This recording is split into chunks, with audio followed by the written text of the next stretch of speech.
Let's talk about something most people don't say out loud. There's a kind of guilt that lives quietly inside so many women. The guilt of wanting to leave.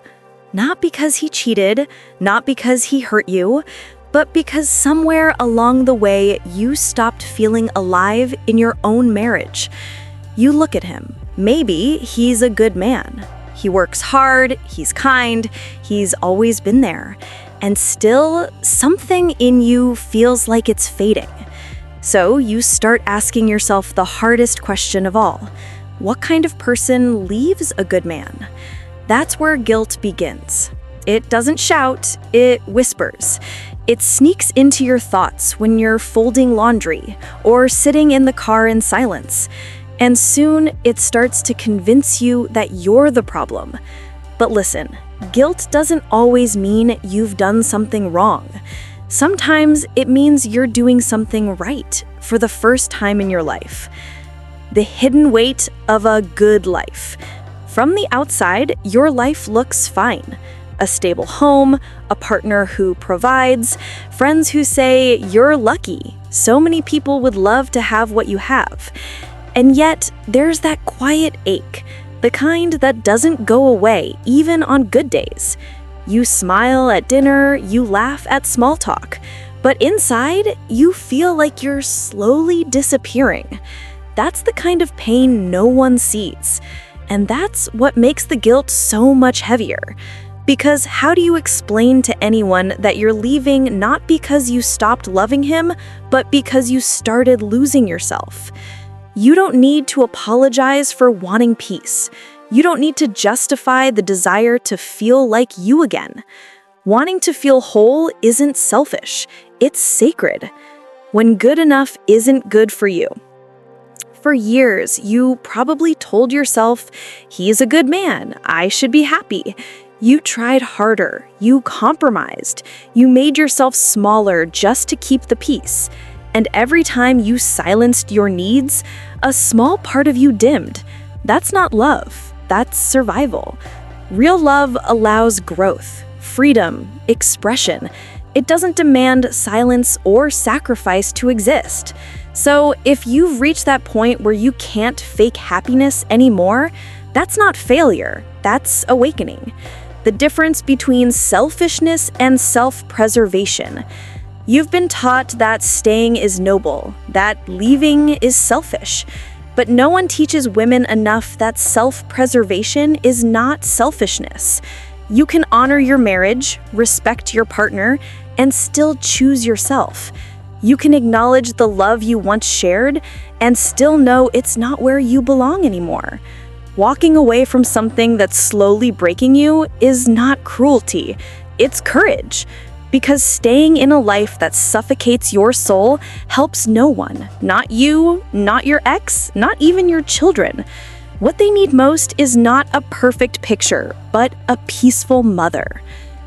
Reframing guilt into growth. Guilt is often the mind's way of protecting the familiar. It keeps you tied to what you know, even if what you know is hurting you. But what if guilt is actually the first sign that you're evolving? Think about it. Growth always feels uncomfortable. When you start setting boundaries, saying no, or prioritizing your mental health, guilt will be the first emotion to show up. You'll feel it when you speak your truth for the first time. You'll feel it when you stop pretending to be okay. You'll feel it when you finally choose peace over appearances. That's not wrong. That's healing in motion. When compassion and courage coexist, you can love someone deeply and still know the relationship has reached its end. That doesn't make the love any less real. It just means you've outgrown the version of yourself that kept it alive. You can cry over what you're losing and still feel relief about what's ahead. Those two emotions can live together, guilt and gratitude, pain and peace. Healing doesn't mean erasing the past. It means making peace with it, so it doesn't define your future. And when that guilt voice whispers, you're walking away from something good, remind yourself you're walking towards something true. Letting yourself off the hook. You've carried the weight of everyone's expectations for too long. Your families, your friends, your own idea of what a good wife should be. Now it's time to set that down. You don't owe anyone a perfect ending. You owe yourself an honest life. It's okay to miss him. It's okay to wish things could have been different. But it's also okay to know that staying would have cost you your peace, and that's too high a price for anyone to pay. Finding peace after the storm. Here's something many women realize after the dust settles. That guilt slowly transforms into gratitude. Gratitude for the lessons. Gratitude for the moments that shaped you. Gratitude for the courage it took to walk away even when no one understood it. And in that space, that quiet after the storm, you'll begin to feel something new. It's not guilt, it's not regret. It's peace, the kind that comes from living a life that finally feels like yours. A message to every woman feeling guilty right now. If you're watching this and the tears are starting to come, that's okay. You're not alone. You're not cold. You're not broken. You're just someone who's brave enough to tell the truth even when the world doesn't understand it yet. And if you're struggling with what happens after, the loneliness, the silence, the rebuilding, I made another video called The Truth About Loneliness After Divorce, and I have pinned the link of that video in description, and you can also find this in I button. It's a gentle guide to finding yourself again once the guilt starts to fade. I think it might really help you, because healing doesn't happen overnight, but it always begins with honesty.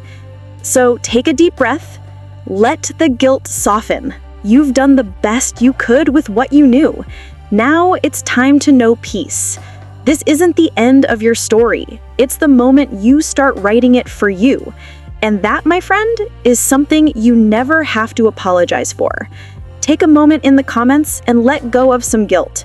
You're not alone. We're all healing here together.